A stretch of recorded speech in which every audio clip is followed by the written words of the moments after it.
What has influenced your ethical code or the way you live your life the most?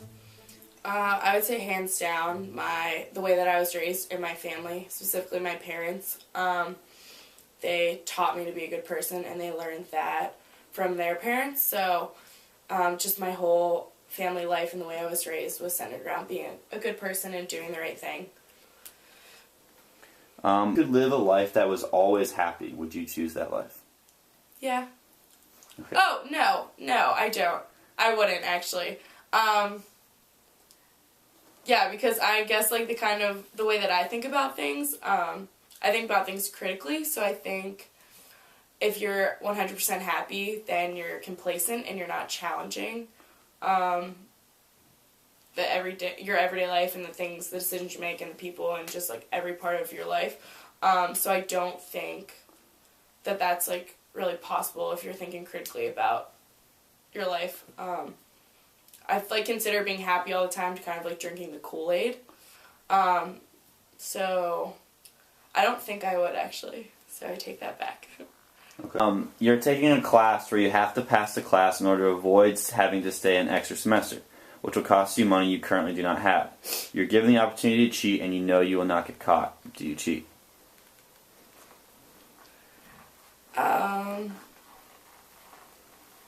I honestly probably would cheat. Okay. Because it would be, I don't know, a small blip on my moral radar, I guess, to ultimately get the outcome that was, like, necessary to probably do a lot more good in the world, hopefully. So yeah, I probably would. Alright. Do you have a duty to anyone or anything? Explain.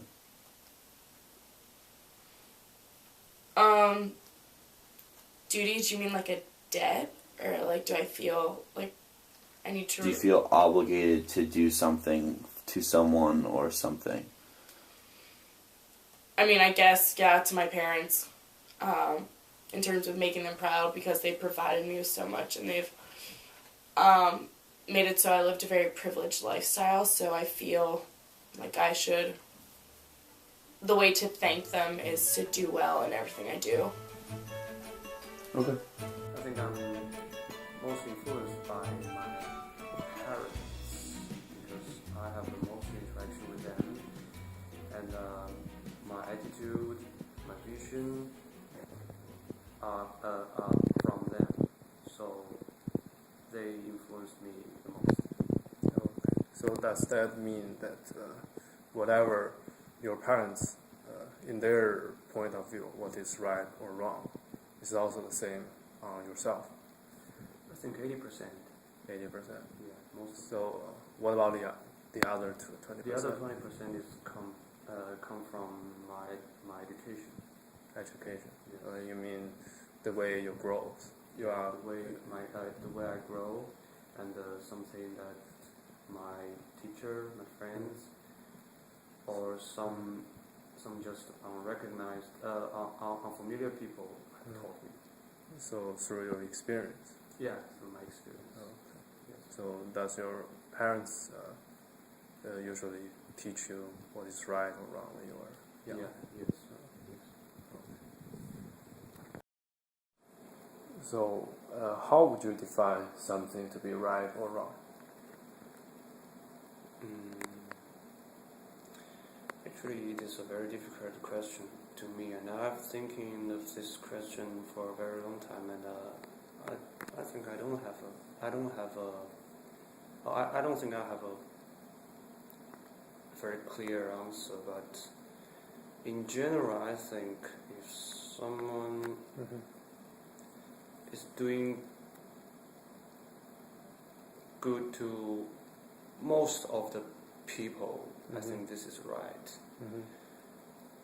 In opposition, if something is bad to most of the people, then it is wrong.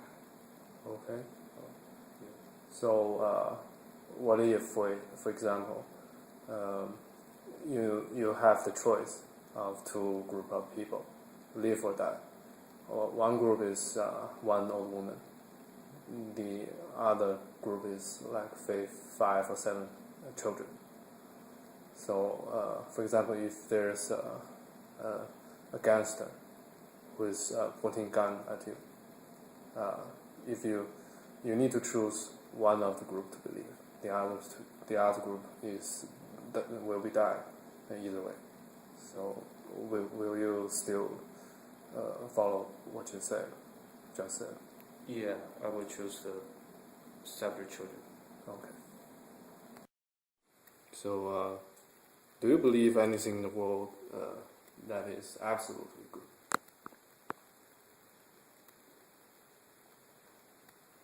Yes.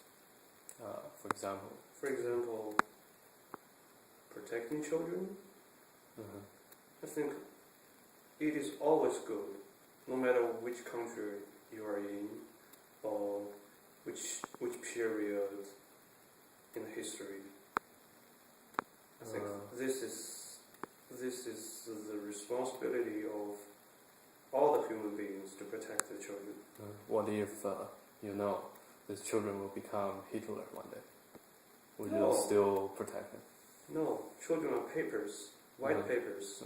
You don't know what will happen. What we need to do just to protect them. This is always good. For instance, you can travel back in time and you met the young Hitler, Hitler. and you can't change the course of history. Would you do anything different? Or think? Yes, I would do something different, but I still need to protect him Why? because he's a child. He's a child. Okay, so you will protect child regardless Yes. what they will be. Yes. Do you try and live your life according to any moral code? Example, religion, society, parents, and the so-called golden rule. My moral code is defined by me. I don't worship, I don't believe that everything in the Bible is true, or the Quran, or the Torah. I kind of have been molded into following my parents' principles, but at the same time, I'm here and I do what I want. But I have my own set of beliefs. I don't think you can be religious or anything that have your own set of morals. I just know in my own mind that I'm most empathy, like feeling what other people would feel. Like how would I feel if I was in that situation? Kind of like the golden rule, I guess. Like that's how I live my life, and just trying to empathize with others and know their pain. So because I wouldn't want them doing the same thing to me. That's probably kind of my morals, like just not just being doing things that I wouldn't like myself. Gotcha. Do you think the ends justify the means? Why or why not? Yeah, I mean, it's in certain contexts, like I said before, ends do justify the means, but I mean, you gotta take those means that you got there and take that away from the end. If you did something really bad to get to the end, that doesn't just go away because you did something great in the end. You still have to take that as a total. When we were writing this question, that was one of our biggest goals, was to see that, okay, let's say you end up killing lots of people, but in doing that, you save millions of more lives. So, the final good you're saving, it's a good outcome. It's a lot better than what could have been achieved, okay? But in the way to achieve that, you did a bad thing, I think that's alright, because if you look at it, if you hadn't killed those people, then you would have millions of other lives lost. Yeah. I mean, it might be harder in cases where it's not just as easy as kill lives, save lives. It might be like kill people, save cows, or save something like other. Yeah. That's not easy as comparable, but the same. I mean, it's hard to put prices on human lives and things, but if the ultimate good is that much greater, and you subtract the means, and it still comes out positive, then I mean that's very reasonable. I think, in my opinion. Do you think dropping the is ever okay to break the law? Yes.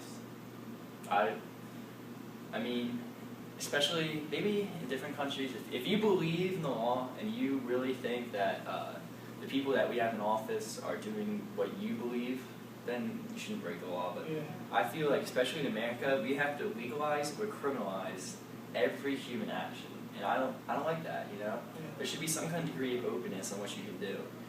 I believe that if you're doing something that you think is right personally, and it's not harming as many, like it's not having like a very bad effect on others. You're not harming anyone's life, liberty, or pursuit of happiness. Then why not? You know.